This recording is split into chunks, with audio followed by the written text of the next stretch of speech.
So we're going to use the pigeon stretch to stretch through the muscles around the back of the hip and even the posterior hip capsule there. So what we're going to do is we're going to start this way.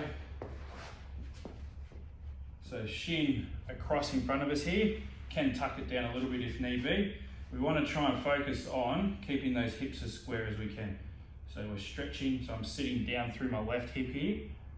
Right, so I'm going to hold for the prescribed time, and I'm just going to drop down and then just roll around and set up the same on this side.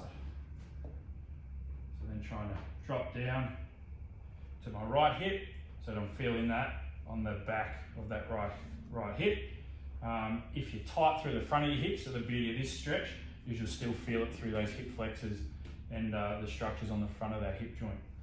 So you just hold for the prescribed time, just roll around, and just repeat, alternating left and right.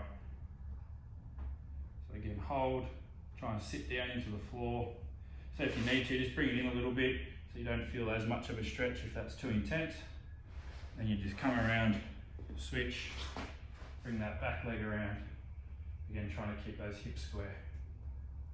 And holding.